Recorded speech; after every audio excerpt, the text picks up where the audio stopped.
السلام عليكم ورحمة الله وبركاته. شحالكم ياك لباس ياك بخير؟ نتمنى من الله دائما تكونوا بأحسن الأحوال. يا مرحبا وسهلا بالجميع في قناتكم وقناتي. اليوم عندي لكم وصفة طبيعية وسهلة ومتواجدة في كل بيت. كيف وصفتي اليوم كيف وعدتكم في الفيديو السابق، غادي نطرح لكم وصفات طبيعية اللي تغطي وتعالج الشيب. وصفتنا هي هندية. أنا لاحظت ياسر من النساء الهنديات أي وصفة طبيعية يديروها لشعرهم إلا كيضيفوا هذا المكون هذا اللي هو القسط الهندي. سبحان الله، أنا ما كانش في بالي أبدا بأن القسط الهندي كيعالج الشعر، يعني كيعالج جميع الشوائب الشعر، حتى جربته ما شاء الله. القسط الهندي أول حاجة عنده ياسر من الفوائد والمنافع لشعرنا. أول حاجة كيأخر الشيب، يعني كيعالج الشيب وكيمنح اللون الطبيعي لشعرنا، وكيعالج الشعر التالف والمتضرر والمتكسر بسبب الصبغات وكثرة الاستشوار، وكيزيد من كثافته، يعني كيقوي الشعر.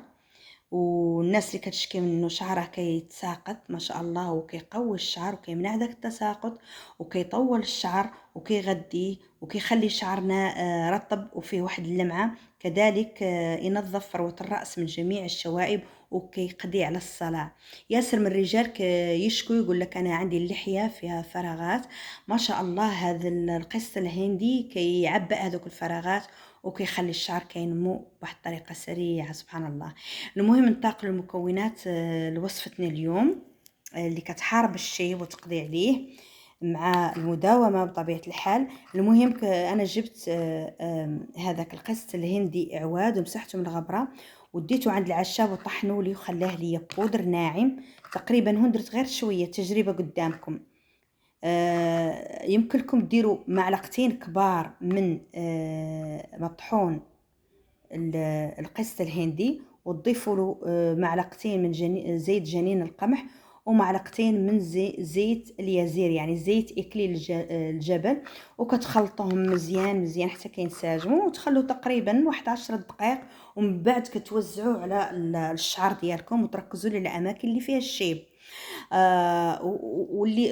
ويمكن لكم توزعوا على الشعر كامل، لانه كيف قلت لكم خطير خطير خطير خطير ما شاء الله. القسط الهندي يعني كيعالج جميع المشاكل اللي كيتعرض لها الشعر، كيغذي كيطور الشعر، كيعطي واحد الترطيب واحد اللمعه، وكيخلي شعرنا ما شاء الله قوي، وكيقضي على الشيب مع المداومه. حبيباتي، وني بكم ومرحبتي بكم وسهلا في قناتكم وقناتي، ونتمنى منكم دائما تكثروا من اللايكات والاشتراك، يا كان دائما نجيب لكم الجديد. واللي ما عندوش هاد الزوج يمكن له يدير واحد الطريقه ثانيه، يحكم الماء تقريبا كاس ديال الماء، يغليه مزيان ويوضع فيه معلقه صغيره ممتلئه من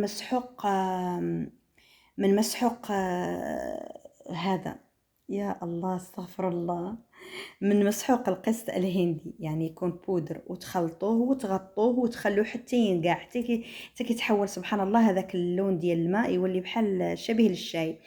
وكتخلوه يبرد وكديروه في واحد القرعه بخاخ، ويوميا بشكل يومي مرتين في اليوم تبقاو ترشوا به الشعر ديالكم من الجذور وتخلوه عادي تقريبا ساعتين، وبعد تغسلوا شعركم واعر يا الطفيلات. نتمنى منكم تجربوه وتنصحوا به حتى رجالكم، راه هو زوين وكيقضي على الشيب وكيعبأ الفراغات وكيصلح الشعر.